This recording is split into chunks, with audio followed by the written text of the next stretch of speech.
सोचिए, अगर एक देश आपसे कहे ये तेल मत खरीदो और वही तेल आपके देश को सस्ता मिल रहा हो, सवाल उठता है ना, दोस्ती देखें या देश का फायदा। लेकिन असली सवाल यह नहीं है। असली सवाल यह है कि दुनिया इस वक्त तेल को लेकर युद्ध क्यों लड़ रही है, क्यों रूस का तेल पूरी दुनिया को डरा रहा है और क्यों अमेरिका नाराज है और भारत चुपचाप इतिहास की सबसे बड़ी चाल कैसे चल रहा है। वीडियो के अंत तक आप समझ जाएंगे तेल सिर्फ ईंधन नहीं, हथियार है। तेल सिर्फ पेट्रोल नहीं, एक सत्ता है पूरी दुनिया की। तेल को आप गाड़ी चलाने का साधन समझते हैं, लेकिन दुनिया की ताकत तेल से चलती है। जिसके पास तेल है उसके पास अर्थव्यवस्था, सेना और राजनीति है। यही वजह है हर बड़ा युद्ध कहीं ना कहीं तेल से जुड़ा होता है और यहीं से शुरू होती है रूस, अमेरिका और भारत की कहानी। हेलो दोस्तों, कैसे हैं आप सब। मेरा नाम है अभिराज, आप देख रहे हैं अभिराज इनसाइड यूट्यूब चैनल। चलिए वीडियो शुरू करते हैं। रूस तेल का वो खिलाड़ी है जिसे कोई रोक नहीं पाया। रूस दुनिया के सबसे बड़े तेल उत्पादकों में से एक है, लेकिन यूक्रेन युद्ध के बाद रूस पर प्रतिबंध लगा दिए गए। अमेरिका और यूरोप ने कहा रूस से तेल मत खरीदो।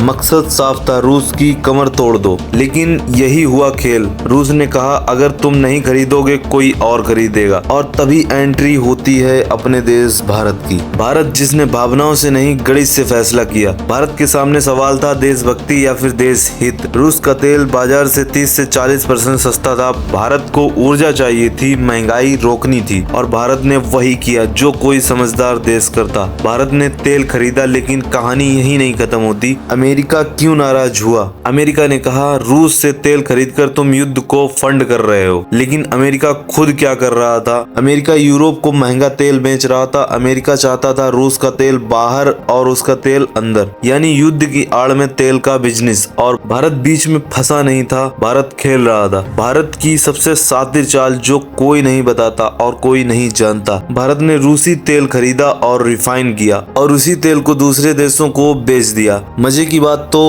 अब है, उसी यूरोप जो रूस से तेल नहीं खरीद रहा था, यानी कागजों में रूस नहीं, असल में रूस ही था जिससे वो तेल खरीद रहा था। इसे कहते हैं डिप्लोमेसी और मास्टर स्ट्रोक। क्या ये गैर कानूनी था? नहीं, भारत ने कोई गैर कानूनी काम नहीं किया, कोई कानून नहीं तोड़ा। तेल पर प्रतिबंधन नहीं थे, केवल कीमत की सीमा थी। भारत उस सीमा में रहा और फायदा उठाया। यही वजह है कि अमेरिका नाराज तो हुआ लेकिन कर कुछ नहीं पाया। असली जंग तेल की नहीं, कंट्रोल की है। यह लड़ाई तेल की नहीं है, यह लड़ाई है दुनिया को कौन चलाएगा। अमेरिका डॉलर से दुनिया को चलाता है, रूस तेल से दबाव बनाता है और भारत संतुलन से खेलता है। भारत ना किसी का गुलाम बना और ना किसी का दुश्मन। अगर भारत ने रूस का तेल ना खरीदा होता तो क्या होता? पेट्रोल और डीजल और महंगे हो जाते, महंगाई आसमान छूती और आम आदमी टूट जाता और देश कमजोर हो जाता। इसलिए फैसला भावनाओं से नहीं, रणनीति से लिया गया। मीडिया आपको ये क्यों नहीं बताती? क्योंकि ये कहानी सीधी नहीं है, ये कहानी ग्रे जोन में है। यहाँ ना कोई पूरी तरह सही है और ना पूरी तरह गलत, और यही बात सबसे ज्यादा डराती है। आने वाले समय में क्या होगा? तेल की कीमतें फिर बढ़ सकती हैं, युद्ध लंबा चल सकता है, दबाव और बढ़ेगा। लेकिन भारत की नीति साफ है, पहले देश उसके बाद में दोस्ती। यही नीति भारत को अगली सुपर पावर रेस में आगे रखेगी। आज आप पेट्रोल भरवाते हैं और सिर्फ कीमत देखते हैं, लेकिन अगली बार याद रखना उस पेट्रोल के पीछे युद्ध, रणनीति और सत्ता का खून बहा है। लेकिन ये सवाल नहीं कि तेल कहां से आया, सवाल ये है कि